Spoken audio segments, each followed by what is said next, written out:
Hello and welcome back to my channel. Long time no see. Thank you for continuing to subscribe. If you haven't subscribed, please do so, because I almost had 300 and now I've lost them because I've been doing bugger all in the past 3 months. Work gets in the way. So I wanted to do a little video this week about my change in camera philosophy for 2024. It is 2024, that is correct. And why I'm kind of changing up the way I'm doing things, but I'm also cutting back. So recently I've been clearing out a lot of lenses. I reckon I've got rid of 7 or 8 that I just don't use. Not because they're bad, just because I've got too many lenses. And I wanted to take the opportunity to actually look at my philosophy and think about what I use different cameras for. So at the moment I am recording on the OM1 with the battery grip, and you're going, that's a bit much for a vlogging camera, and yes, you're right, it is. It's also got the Panasonic 9mm attached to it.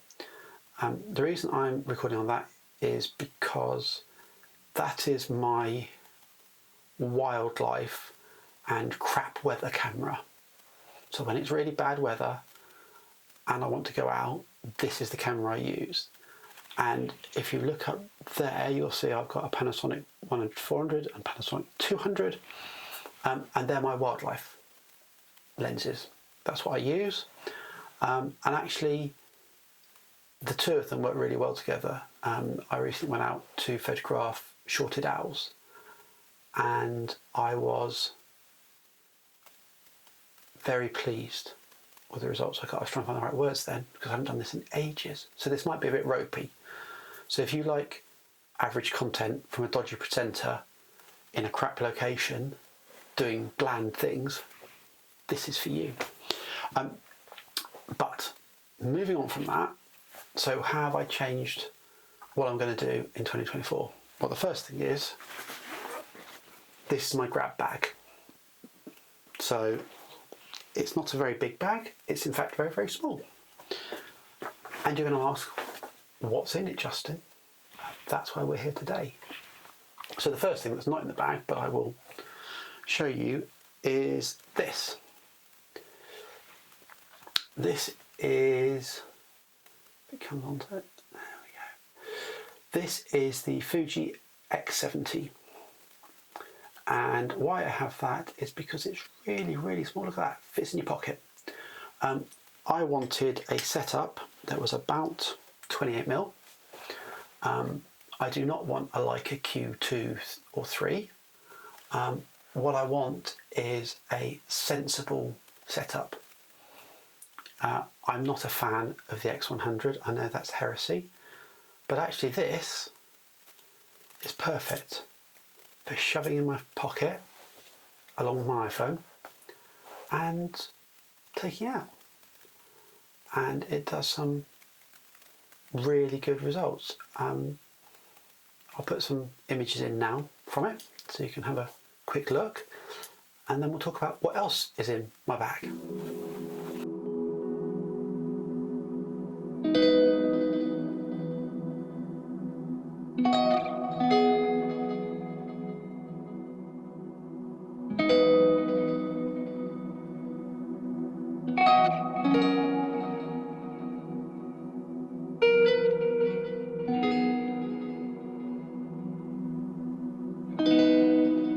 So what else have I been playing with? Well, let's pop the top. We'll come to that one in a minute. Let's go for another compact camera. And it's this. Not a lot of people know what this is, actually. It has a Carl Zeiss 35mm f2 lens, and it's the Sony RX1R. I haven't really been a 35mm person, if I'm being brutally honest. But again, this is a lens, sorry, this is a camera But does get love in some places. It's still, for a camera that was made 7-8 years ago, it started production, it's still quite expensive, and I'm part of the reason why I've been clearing those lenses out. But this, actually, as a kind of street setup, is brilliant. I've got the thumb, just a third-party thumb grip there. I think it might actually be a thumb grip for a GR3. And why didn't you get one? Because this is full frame. This is a full frame 24 meg sensor. So A7, A7R kind of early sensor. And I can set it quite easily to just work in either black and white or kind of a version of a kind of a Kodak or Kodachrome or a Velvia type simulation. And this is brilliant, and I've played around with it a little bit and I'm thoroughly loving it. And the f2, you can literally put it on 35 f2 and it just shoots, and it's just lovely. And it hasn't got cracking amazing, it's got no stabilization, but it hasn't got the real perhaps more features. But let's be honest, has there been a bad camera in the past 10 years? No, I don't think so. So this, as a street photography type get-up, it's almost, it is pocketable if you have big pockets. It's perfect. I think it works really well. I'll just grab another thing. I bought another one for £75. And that is this. Oh no, he's bought a compact camera like all the other buggers. It's not necessarily that I bought another camera. I was looking for something that was slightly telephoto.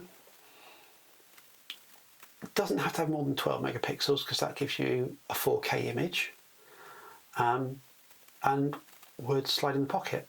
And the G9, which this is, from 1872, does that perfectly. And I've got it set up with a little black and white profile, and a little colour profile on it. It's in P mode, and I just take it when I don't really want to take anything else. And I just, maybe I'm just scouting, I just want to get some scouting shots. But if I was going really lightweight, X70, RX1R, and this, yeah, if you're going around a city or something, brilliant. So let's have a look at a few shots with the RX1R and with the G9, and you can just have a look and see what you can manage to capture.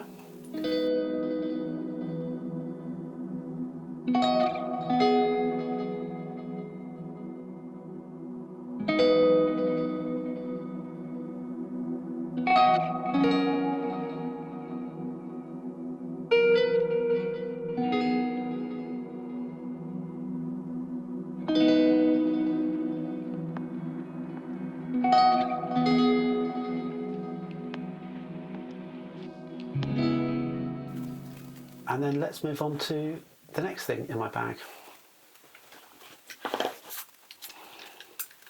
And it's the OM5. So I'm still a Micro4 guy.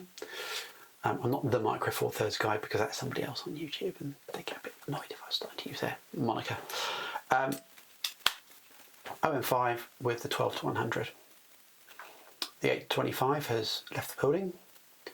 The primes I was using, the 25 1.4, the 21.7, I had a Laowa 10, they've gone.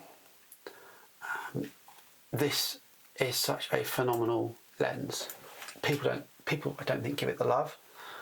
It's, I mean, you hear lots of people talk about like the Nikon for the series, the 24-100. Sony do a couple. There's a Tamron 28-200 for full frame. This has Sync IS, so you get these 7 stops of IBIS with the body and lens talking to each other. You get up to 200mm of reach, which frankly for a landscape is probably plenty. And I have to say, I am still in love with this lens, and it's weather sealed and does exactly what I want, which is a lightweight, just about do anything. The OM5 is weather sealed enough for what I do. Yeah, the OM5 fits in this bag. So it's a little bag. It'll fit in with minimal problem. If I want to go smaller, one of the few lenses I've kept in terms of prime lenses is the Panasonic 15mm. Possibly, I think, the best Micro4 astrophotography lens out there. It's certainly got my best images. But yeah, this is ready to go. And the one thing I have done, because I had an EM5 Mark III, was I have added a grip to it. This is the STC Optics grip. The reason I like it is that it has, if you can just see there, I get it to cover myself. There we go. See, it has a little pop out extension to the grip. You can get to the battery, and it sits quite neatly. It also has an added screw-on foot, so this then will allow you to put it in portrait mode when on a tripod. But it doesn't really add anything to it, to the overall size. It just allows you to clip onto tripod. I have got a Peak Design clip, so that's worse. Yeah, and the OM5 has handheld high res. It's not as quick as the OM1, not really bothered, and it's got live ND. So that's perfect, because live ND, you know, is bloody awesome. Do I miss having not having the graduated ND that's in the OM1 too? No, I've got a case filter that I can just stick on the end there. Swings and roundabouts. So that's my kind of setup for 2024. Very much, if I'm doing landscapes, it'll be the OM5 with 12-100. I will also carry, for those times when you need a bit more width, excuse me, I will carry this, which is, okay, Laowa, does it say anywhere? Doesn't say it. Laowa 6mm. So Laowa 6mm, Panasonic 9mm. So I've got 6, 9, 12-100. For me, that's a really good setup in the bag. If I was just doing landscape, I wouldn't have the RX1R, and I wouldn't have the X70 or the G9 probably. So bingo bango, that's good.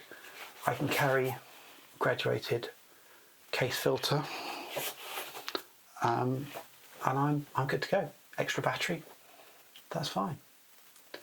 So I'll put a couple of shots on using the OM5 and 12-100, and I haven't actually got yet any shots on the 9mm with it.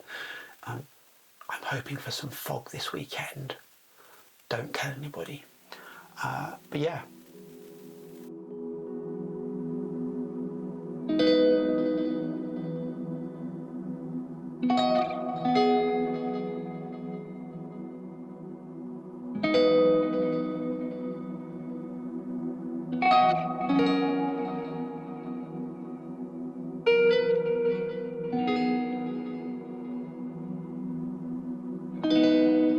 One little thing to consider, especially with Micro4 Thirds and the Olympus set cameras in particular, is about picking your camera. As I say, OM1, bird tracking, brilliant. It's got the grip on, so I've got 2 batteries in there.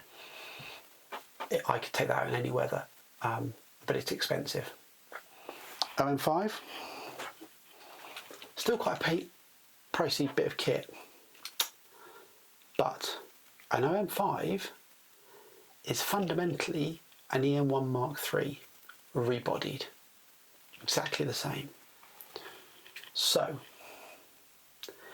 if you're going to have an EM1 Mark III or an OM5, one of the things to consider is not just the form factor, so how big do you want to be, it's also how much do you want to spend, because a top quality EM1 Mark III is less than a heavily used OM5. And likewise, an EM1 Mark II is less immaculate than a heavily used EM5 Mark III. Same camera, just rebodied into a smaller form factor. So that's often worth considering, and you can go and check this on MPB.